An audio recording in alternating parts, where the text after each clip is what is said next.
Bim Clap. Bonsoir. C'est bon, on a les codes d'une bonne intro de youtubeur. Ça c'est fait. Ok, donc on est actuellement dans le Studio Capital, c'est un studio d'enregistrement à Paris. C'est là où on enregistre la plupart des vidéos pour la chaîne, sauf que là c'est pour une vidéo un peu particulière. Particulière. Les pires colis Amazon. Ça, ce sera pour plus tard. Alors, on va diriger un jeu vidéo. Voilà. Bon, voilà, c'est déjà C'est la là, fin de là cette on est déjà introduction. on est déjà sur une hype plutôt stylée. Alors diriger un jeu vidéo, ça veut dire quoi? Ça veut dire en diriger le doublage nous concernant. Et donc voilà, on a décidé de vous faire une petite vidéo pour vous montrer comment se passait le doublage d'un jeu vidéo, les coulisses, voilà. Puis vous expliquer un peu ce que va être ce projet, quoi. À la vidéo. C'est parti. Comme ça qu'ils font les pros. Je crois, ouais. Ça me semblait tellement irréaliste. Tu fais pas ça pour une petite vidéo où tu déconnes avec tes potes. Là, tu fais une version française. Là, on peut pas se foirer.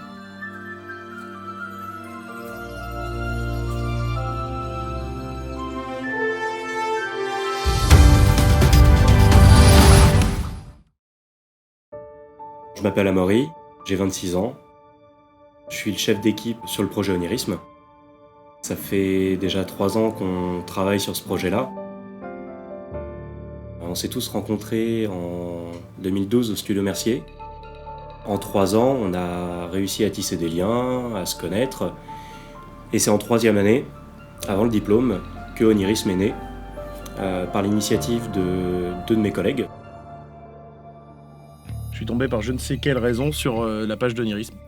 J'ai foncé comme un héros de shonen dans le tas, genre j'ai envoyé à Victor les screens du jeu et j'ai fait « T'as vu, c'est joli !» Il a fait « Oui », j'ai fait « Je les contacte et je leur dis on fait un doublage !» Ils nous ont envoyé un message.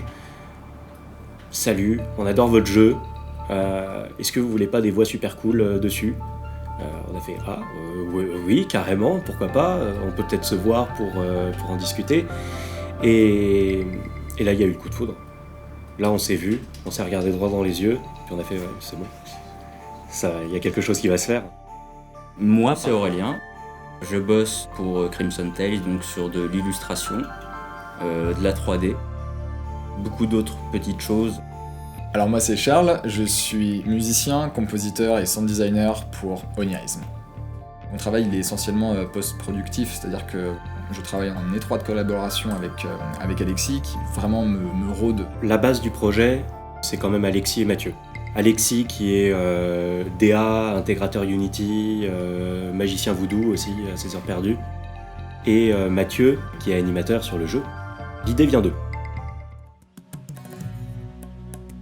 La première fois qu'on est allé chez Onirisme, le jeu m'a tout de suite plu en termes de gameplay. On s'est dit ouais, il y a du potentiel, quoi. On est resté là 3 heures à jouer alors qu'on se marrait juste parce qu'on avait 2 gamines en train d'avancer et de taper sur tout et on se faisait des vannes dans le tas. Donc moi ça m'a un peu rappelé quand je jouais à l'époque avec mes potes en jeu coop. Ouais, quoi, c'est ça, classique. Zelda, Ratchet & Clank. Quand on a rencontré Retech, donc Maxime et Victor, ça s'est passé extrêmement naturellement. Ce sont des gens extrêmement simples, donc on n'a pas vu ce côté vraiment youtubeurs qui veulent forcément arriver sur un projet et imposer leur domination. Des mecs qui sont quand même installés dans le milieu viennent nous voir, nous disent votre projet est génial. Nous on leur a dit dès le départ, on n'a pas de sous quoi, on est râlé pâquerette, on a toujours été râlé pâquerette et ça a toujours été compliqué. Ils nous ont dit mais c'est pas grave et tout, nous on est là pour vous aider, on aime le projet, ça va tout défoncer. Je suis Anna Lozreguichi, j'ai 17 ans, je vais sur mes 18 ans. J'ai rejoint le collectif Retake l'été dernier, ils m'ont juste trouvé sur du fandub et ils m'ont juste contacté via Discord et ça s'est fait, j'ai passé un test en studio et ils m'ont dit oui c'est bon, t'es une des voix qu'on recherche alors c'est parti. Je fais la voix de Carole, l'héroïne. Je m'étais un petit peu trop stressée et finalement je me suis juste lâchée. Les 10 premières minutes étaient plus dures mais après c'était juste ouf, c'était trop bien en fait à faire. Place à la bagarre! Tu vas faire un gros dodo maintenant!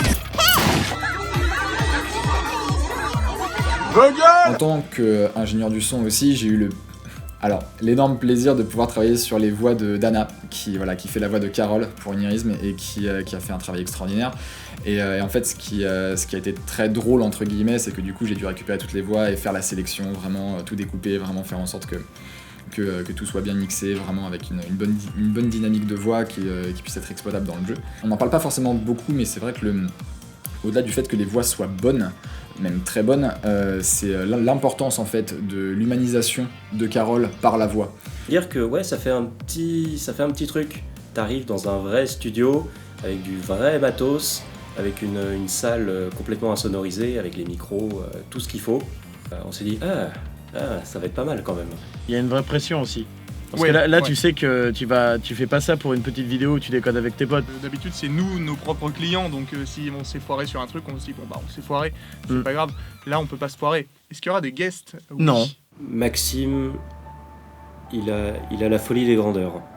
Quand il nous ramène Bob Lennon, quand il nous parle de Ganesh, quand il nous parle de Gilles Morvan, de Frédéric Soutrel, là tu commences simplement à perdre pied. Et c'est comme un rêve éveillé en fait. On veut pas faire du Star Talent, pas que ce soit la voix 2 pour que ce soit la voix 2. Par exemple, Bob, qui fait un des personnages de l'aventure principale, il est cast sur le personnage parce que le personnage lui va bien. Alors, la petite différence que là, c'est de la création de voix. Ça permet justement aussi à des gens qui sont pas comédiens d'aborder le truc un peu plus sereinement. Il n'y a pas d'original à imiter, il faut créer quelque chose. Donc en général, c'est plus facile pour les gens d'amener quelque chose, de créer quelque chose qui vient d'eux, quoi. Il y a tout qui est différent. Déjà, l'endroit où tu doubles, là t'es en cabine, t'as les papiers, t'as les lignes, et c'est plutôt agréable d'ailleurs. Ça s'est très bien passé. C'était génial, elle a pris le rôle en 2 secondes. Alexis était avec moi, histoire de chapeauter quand même au cas où pour faire les réglages et tout. Elle a dû dire 2 phrases, on s'est tous retournés vers Alexis. Et Alexis il a fait « C'est bon, c'est elle !» Ce qui va faire qu'on va doubler le jeu vidéo, ça va être la réussite du jeu en fait. Si jamais il n'y a pas beaucoup de ventes, on va pas pouvoir avancer le doublage parce qu'ils vont pas avoir les moyens de le payer. S'il y a du monde, on sera aux anges en fait. Et s'il n'y a pas autant de monde, peut-être qu'on aurait pu l'espérer, c'est pas grave. C'est pas grave, on continuera de toute façon. Et avec l'aide de Retake et ce qu'on pourra faire avec eux, on sait que si c'est pas maintenant que ça prend de l'ampleur, ça pourra en prendre après. Alors c'est un early access, c'est-à-dire que le développement n'est pas terminé. Aujourd'hui, on a accès aux premières zones et au début de la quête de Carole. Et pendant le développement, on va pouvoir justement découvrir au fur et à mesure toute l'histoire et toute la trame qui se cache derrière cette quête. On peut avoir des clairières extrêmement colorées, on peut avoir des marais dégueulasses, on peut avoir des volcans, ça peut être sur la lune, ça peut être... Voilà, il y a vraiment beaucoup de choses, le monde égyptien, j'en parle même pas, voilà. Alors on est sur Steam, Onirism est enfin sorti. Onirism en Early Access, c'est 15 € aujourd'hui. Ça permet d'avoir accès au contenu du jeu qu'on a développé jusque-là et à tout le contenu qui va être développé sur les 2 prochaines années. J'adore déjà en fait. J'ai déjà totalement adopté le jeu, du coup, oui, prenez le jeu. Si certains d'entre vous ont apprécié la musique, sachez que la BO sortira, il y aura une sélection des meilleurs morceaux, voilà. Vraiment, le but pour moi, c'est que ce projet arrive à terme et se développe avec nous, pour les gens, et qu'au final, ça nous éduque tous en fait. Et ce que ça apporte, dans le fond, c'est... Enfin, je peux même pas le quantifier. Nous, ce qu'on fait, c'est pour la passion et pour le plaisir. Il faut en vivre un jour, c'est sûr, il faut en vivre. Mais là, c'est que du bonus, en fait. C'est que du plaisir.